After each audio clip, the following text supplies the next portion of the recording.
So in this question, we have a complex number z given by 2 plus I divided by 4I plus 1 plus I squared.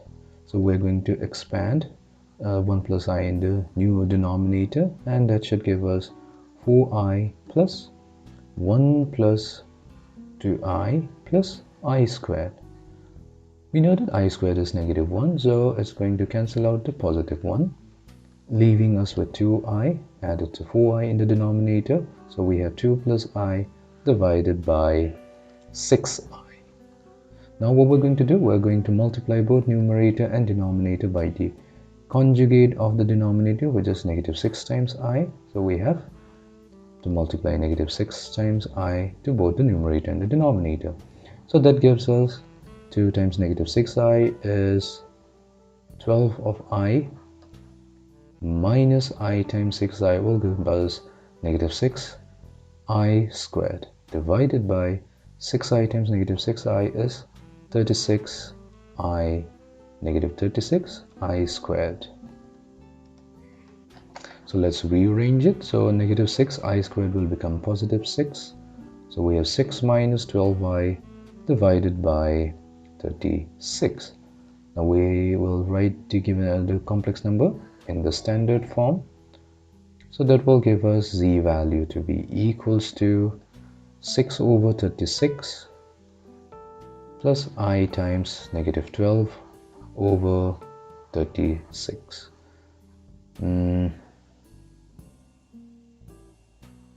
Okay, let's divide both numerator and denominator of the real part by 6. So we'll have 1 over 6 plus I.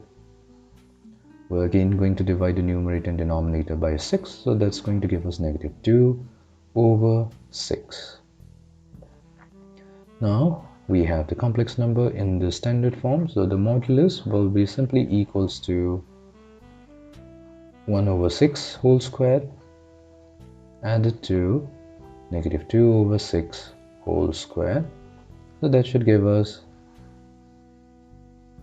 1 over 36 plus 4 over 36, which is equals to the square root of 5 over 36, or you can say it's simply square root of 5 over 6. So this is going to be the modulus of the given complex number. Now we have to determine the argument. So we have z equals to 1 over 6 plus I times -2 over 6. So we have alpha value, the acute angle, is equals to tangent inverse of the absolute value of the imaginary part, which is -2 over 6, divided by the real part, which is 1 over 6. And that gives us the tangent inverse of the absolute value of -2, which in turn gives us tangent inverse of 2. So now that we have the value of alpha, we have to find out the argument. So here we see that the real part of the complex number z is a positive number, and the imaginary part of our complex number z is -2 over 6. That means it's a negative number. So that means our complex number z lies on the 4th quadrant.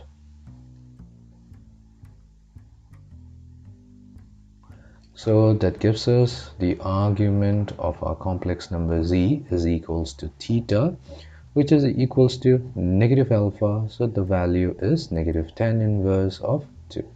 So this is the principal argument of the given complex number z. Let's move on to the next question. So in this question, we have a complex number z given by the square root of 1 plus I divided by 1 minus I. So we are going to separate it. We can rewrite it as square root of 1 plus I divided by the square root of 1 minus I. Now since the denominator is an irrational number, so we will rationalize it by multiplying it with the square root of 1 minus I. So we have to do that to the numerator as well. So that gives us 1 minus I in the denominator. Now we are going to multiply the numerator, so that will be simply square root of 1 plus I times 1 minus I. Here we are using the fact that square root of a and times the square root of b is simply equals to the square root of a and b, provided a and b are both positive. So that gives us the square root of 1 squared minus I squared divided by 1 minus I, which is equals to the square root of 1 plus 1 divided by 1 minus I, which is equals to square root of 2 divided by 1 minus I. Now we have to write this particular complex number in the standard form. So let's do that. So we have z is equals to the square root 2 times 1 over 1 minus I. So we're going to multiply the numerator and the denominator by the complex conjugate of the denominator, which is 1 plus I. So that gives us square root of 2 multiplied to 1 plus I divided by 1 squared minus I squared, which gives us square root of 2 multiplied to 1 plus I divided by 2. So we have root 2 over 2 times 1 plus I, and root 2 over 2 is simply 1 over root 2, which is equals to 1 over root 2 plus I times 1 over root 2. So I'm writing here that square root of 2 over 2 is simply equals to 1 over root 2. So now that we have the complex number, so let us find, so let me rewrite it. So we have the complex number z in the simplified form is simply 1 over root 2 plus I times 1 over root 2. So the modulus will be equals to the square of the real part added to the square of the imaginary part. So that gives us the square root of half plus half, which is simply equals to the square root of 1. So that gives us the modulus value to be equals to 1.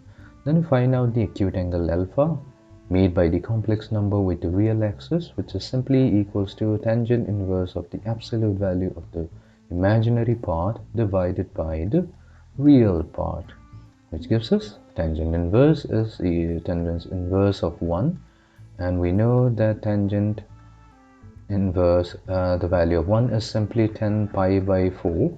So that gives us alpha equals to pi over 4. So now that we have the value of alpha, we can find out the argument.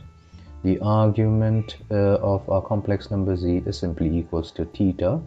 Now we see that both the real part of our complex number is greater than 0, so is the imaginary part. So that means it lies in the first quadrant. So our complex number z lies in the first quadrant. So that means theta is equals to alpha. So this value is going to be equals to pi over 4. Let's move on to the next question. So in this question, we have the complex number z given by 10 beta minus I. So let's find out the modulus. So the modulus will be equals to the square root of the square of the real part, which is tangent beta squared, plus the square of the imaginary part, which is -1. So we have tangent squared beta plus 1. Now this is an identity. 1 plus tan squared beta is actually secant squared beta. So that gives us the modulus of z equals to secant of beta. So now that we have the value of the modulus, let us try to find out the argument value. So to do that, we find out the acute angle alpha, which is given by tan inverse of the absolute value of the imaginary part, which is -1, divided by the real part, which is tan beta. So that gives us tangent inverse of 1 over tan beta, which is, let's write it down as the cot beta. So this is the reciprocal of a tangent function is a cotangent function. So we have the tan inverse of the absolute value of the negative cotangent of beta. So that gives us tangent inverse of cot beta. So cot beta can also be expressed as the tangent of pi over 2 minus beta. So this is a relationship. The tangent of pi over 2 minus beta, pi over 2 minus beta is simply equals to the cotangent of beta. So that gives us pi over 2 minus beta. So this is our acute angle alpha. Now we check in which quadrant the given complex number lie. So we have the real part of our complex number z is tangent of beta. So this is a positive value, so it is greater than 0. Whereas the imaginary part of our complex number z is -1, so it's less than 0. So for this condition, that means that our complex number z lie on the fourth quadrant.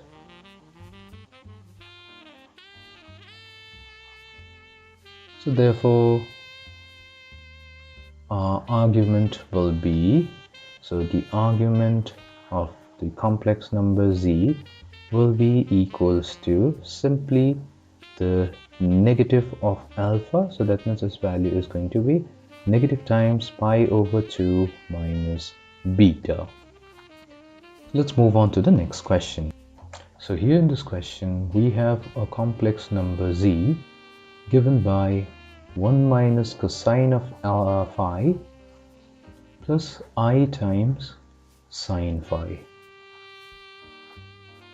So let us try to find out its absolute value. So the modulus of z is equals to the square root of 1 minus cosine of phi whole squared plus sine squared phi, which is equals to, so we're going to expand 1 minus cos phi whole squared, so that gives us 1 minus 2 times cosine of phi plus cos squared phi plus sine squared phi. What we can do is we can combine the last two terms, that is cos squared phi plus sine squared phi, that is an identity which is equals to 1. So that gives us 1 minus 2 cosine of phi plus 1, which is equals to 1 plus 1 is 2. So we have 2 minus 2 cosine of phi. Now what we're going to do, we are going to factor out 2. So we have absolute value of z is equals to the square root of factoring out 2. That leaves us with 1 minus cosine of phi. Now here we are going to apply the identity, the half angle identity, that cosine of phi is equals to 1 minus it's 1 minus 2 sine squared phi over 2. So when we solve for 1 minus cos phi, so that gives us 2 sine squared phi over 2 is equals to 1 minus cosine of phi. So let us substitute it into our modulus value. So we have 2 multiplied 2, 1 minus cosine of phi will be 2 times sine squared phi over 2. So that gives us the square root of 4 sine squared phi over 2. And taking the square root, we get 2 sine phi over 2. So this is phi over 2, phi over 2. So this is the modulus of our given complex number z, which is 2 sine phi over 2. So now that we have the modulus, let's try to figure out what's the principal argument of the given complex number is going to be. So we have z is equals to 1 minus cosine of alpha, cosine of phi, plus I times sine phi. So we first find out the acute angle, which will be the tangent inverse of the absolute value of sine phi divided by 1 minus cosine of phi. Now we are going to use some trigonometric identities that sine phi is equals to 2 times sine phi over 2 multiplied to cosine phi over 2. And the one that we used while calculating the modulus, 1 minus cosine of phi, will be equals to 2 sine square phi over 2. So let us substitute it here. So that will give us tangent inverse of, so sine phi will be replaced by 2 times sine phi over 2 times cosine phi over 2 divided by 2 sine squared phi over 2. So we can cancel out one sine phi over 2 from the numerator and one of the sine phi over 2 from the denominator. We can also cancel out 2 from both the numerator and the denominator, so that leaves us with tangent inverse of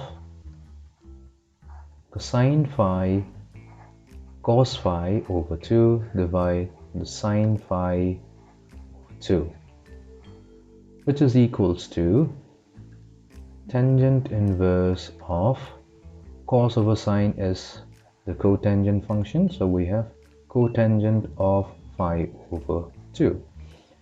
So this is the value of alpha. However, we know that cotangent of phi over 2 can be rewritten as tangent of pi over 2 minus of phi over 2. So that will give us tangent inverse of 10 pi over 2 minus phi over 2. So tangent inverse of 10 will be simply pi over 2 minus phi over 2. So now we see in order to find out the argument, we'll see that the real part of z is equals to 1 minus cosine phi, which is positive, and the imaginary part of our complex number is sine phi, where phi is also the phi being an acute angle, so we have imaginary part to be also greater than 0, so that means our complex number z lies on the first quadrant, not the fourth quadrant but the first quadrant. So our argument of the complex number z, which is theta, is simply going to be equal to the acute angle alpha. So that is, the argument of our complex number is pi over 2 minus of phi over 2. So this is the answer.